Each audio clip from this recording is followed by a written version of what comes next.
Labour are facing the defeat in a vote to ban green energy investments tied to Uyghurs' explorations. We're going to read into this exclusive from The Guardian, you guys. Let's go.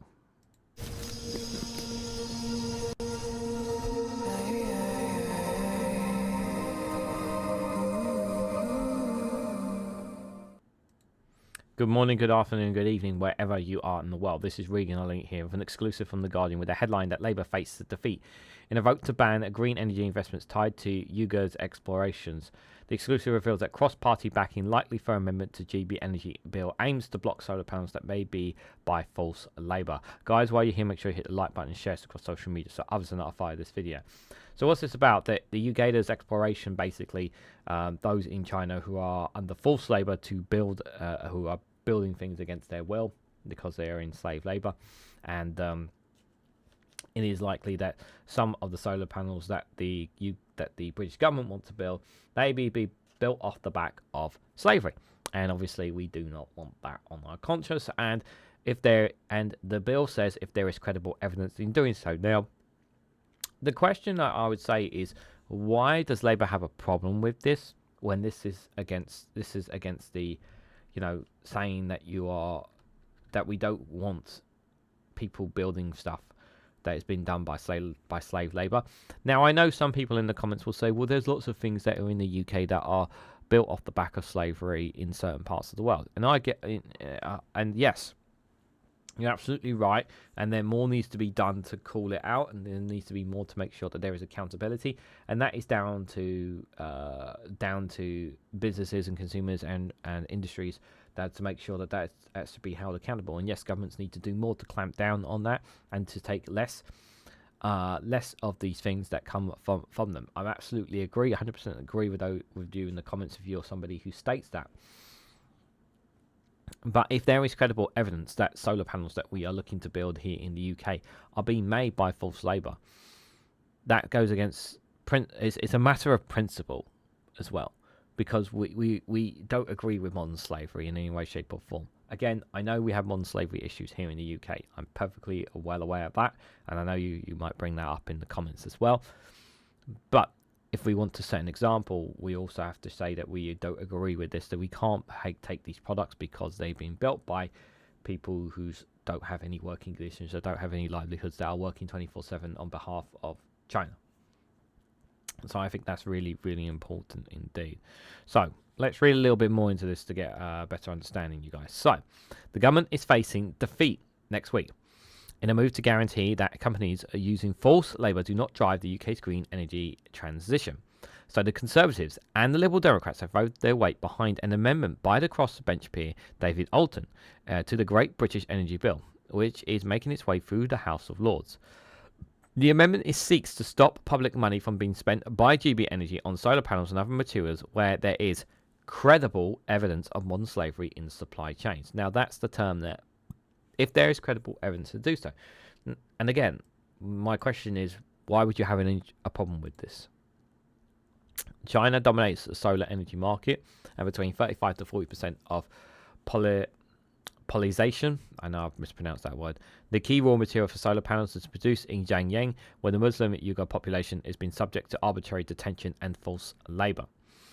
Alton's amendment is signed by Hanlia Kennedy, the Labour peer and barrister, and Malcolm Offord, a Conservative shadow energy minister. The Liberal Democrats also said the party was likely to support the amendment. Government figures concede that as things stand, the amendment is likely to pass when Alton pushes it to a vote next week. If the Tories pull the stops to get out a decent number of peers out, and Lib Dems gets there together, they can muster quite a big number, a Labour source has said. This would trigger a process known as a parliamentary ping-pong, with the bill sent back to the Commons to consider the law's changes. It could put Labour MPs in the uncomfortable position where they are whipped to strip out an amendment intended to combat modern slavery.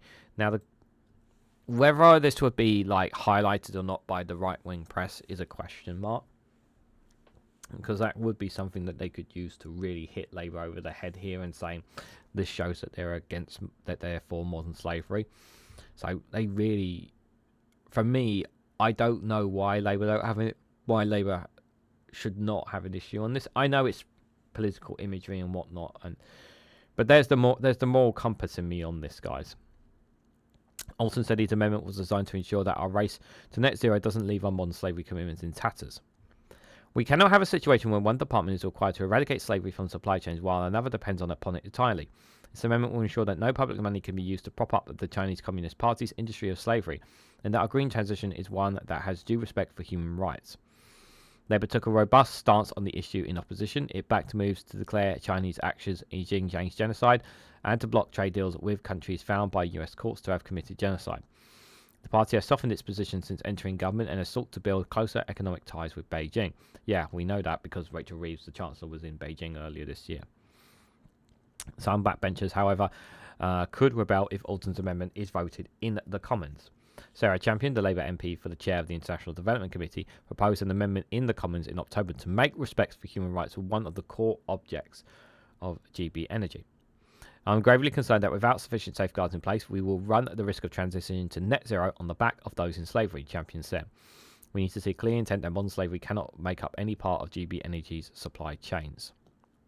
This is best achieved through a forced labour import plan, like the Uyghurs Forced Labour Prevention Act in the United States. I know there is significant cross-party support for this. Alton, Kenny and Champion and all members of the Inter-Parliamentary Alliance on China, the IPAC, which campaigns for a tougher stance towards Beijing. Luke Dill Pelford, the executive director of IPAC, said, "No MP wants to have to explain to their constituents why they voted in favour of funding slave-made renewables. Given the very strong stance taken by Labour in opposition regarding Uyghurs, many will be profoundly dismayed at being asked to vote down this reasonable amendment, and we can expect to see plenty of rebels." Meanwhile, UK regulators are considering a mooted stock market listing by Shein, the Chinese fast fashion company, amid concerns about forced labour in its supply chains. Stop Uyghurs Genocide, a campaign group, has launched a judicial process to block any initial public offering IPO by Shein. The company said it has strictly prohibited forced labour. Liam Bain, the Labour chair of the Business Select Committee, has been corresponding to regulators about the safeguards of the legal checks for companies hoping to list on the London Stock Exchange. He said the UK needs to strengthen its laws to combat modern slavery. We must upgrade our Modern Slavery Act to impose tougher requirements on major firms to ensure that they are taking a zero-tolerance approach to forced labour. Both the US and the EU are taking these steps, Brian said. So there is now a real risk that this country could lead to the abolition of slavery and has second-class protections against this appalling abuse. I hope so, guys. I hope so. It's going to be interesting to see what happens when it comes to this. For me, it makes logical sense if this amendment was to pass. It would be in Labour's interest not to go against this, if I'm honest. But I'm not sure what they're going to do here, because they from a political perspective, this looks bad on Labour. Because obviously it will be seen as a defeat for them. But on the other hand, if they were to not make this amendment, it would show that they are in favour of modern slavery. So they're kind of in a catch-22 situation here. I think, in all honesty, Labour should bite the bullet and accept this amendment for the overall benefit of it.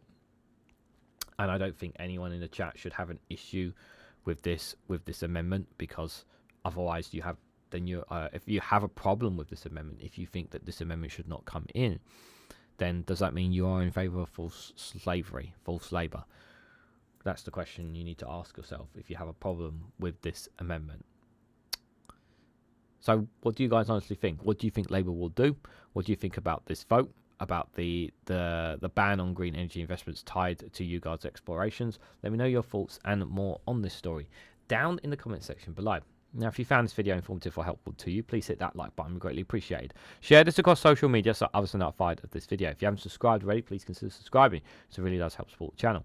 If you want to go one step further and financially support me and the work that I do here, you can do so by becoming a YouTube member for as little as 99p, or join me on Rumble or Patreon for exclusive content on those platforms.